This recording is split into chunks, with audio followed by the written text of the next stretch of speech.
What's up, Average Dad fans? Welcome back to another video, and today is another video about Huawei. However, might not be as positive as yesterday's video showing you how to install Google, because things are about to change. Let's go!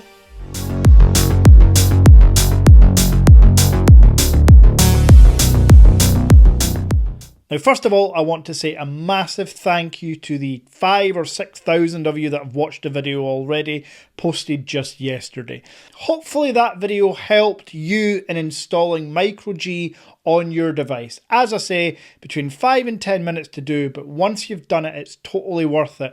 And I also appreciate all of the new viewers that came on the back of the Linus tech tip. It seems that after watching Linus's video on the Mate XT, quite a few of you were suggested to watch my channel. So welcome, thank you, and I know you all liked the intro to yesterday's video. If you haven't seen it, go give it a watch.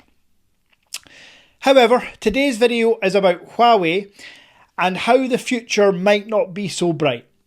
I have had many, and I mean dozens and dozens, if not hundreds by this point, of comments and questions relating to the future of Huawei and them deciding not to use Android or APKs going forward.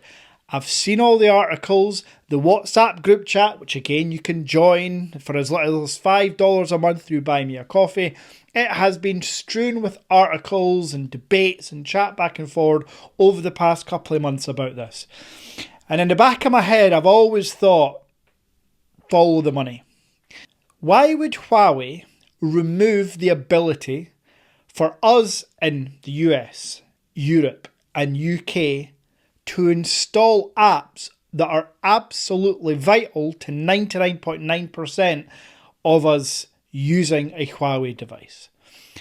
No, the European, US and UK markets are not as big for Huawei as the Chinese market, but they still represent over 10% of Huawei's global sales, if not closer to 20%. So for me, as I say, I always say follow the money. And sure enough, recently more and more articles have come out talking about a silver lining. So I just wanted to quickly tell you what I believe is going to happen and what other far smarter people are saying is going to happen with the future of Huawei. With the rollout of the new Mate series, which yes, I will have all in stock at the Average Dad Tech Store, and I will review the Mate 70 Pro Plus for sure, and I will install Micro G on it as well. With that release, this will be the first phone to have a dual OS framework, technically. Huawei have actually implemented this for years through EMUI and Harmony OS, so that it works differently slightly in the European market than it does in the Chinese market. But this is the first time that a Harmony OS Next, I believe they're calling it, is going to be implemented for the Chinese market. And the launch and implementation of this Harmony OS Next is actually what kicked off all the rumours and leaks about Android not working and APKs not working. However, Huawei have basically confirmed that they will also be releasing an Android version of the device as well. Now, what does that mean to the end user? Fortunately, nothing much. And I say that because we will still be able to download APKs. You will still be able to do Micro G. All this does for Huawei is keeps everything in-house. It means that they can make their chips better. The current 9000S chip that they've got in this device is like a 7nm processor. They need to improve that. It means that they can get all the efficiencies, the software optimization better because it's all going to be in-house through Huawei and the Harmony OS Next. But as mentioned, for us, we will still have that other OS framework working in the background to help give us Micro G, APKs and all the other things we're used to. This change doesn't automatically mean, hurrah, we can now get Google Apps. It is still the same workarounds. But in other potential news, and I am not making this political, If a certain person who hosted a certain TV show in the US becomes president again, there is a real strong chance that relationships could be mended that were previously damaged to limit certain apps from working here. I'm speaking in code because I am not turning the Average Dad channel, not even one video, into a political debate. I am just saying that there is potential light at the end of the tunnel that Huawei can come back to being allowed to use Google.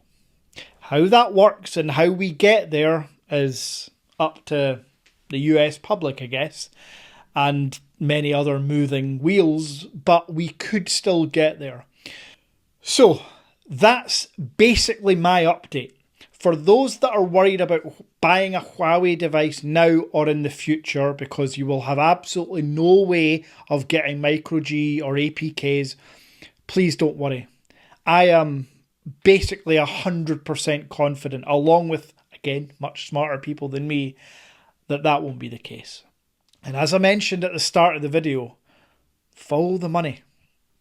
20% of Huawei sales equates to many, many hundreds of millions of pounds. They're not just going to throw that away because they're throwing the dummy out the pram and they don't want to play nicely with the rest of the world. They're not going to do that. Huawei aren't the ones being petty in this situation. You should all remember that. So that's the update on Huawei as we are today, October the 20th. I will follow this closely, and if anything else breaks in terms of news or rumours or leaks, I will do a quick update video such as this one. I know how important Huawei are to the smartphone world as a whole. If it wasn't for Huawei, we would never be anywhere close. And of course, if it wasn't for Huawei, we wouldn't have the world's first tri-folding device. Every time I do this and every time I use it, I'm just in awe. So thank you, Huawei. Thank you for watching this video. I'll be back soon with my full review of the Huawei Mate X T. Until next time.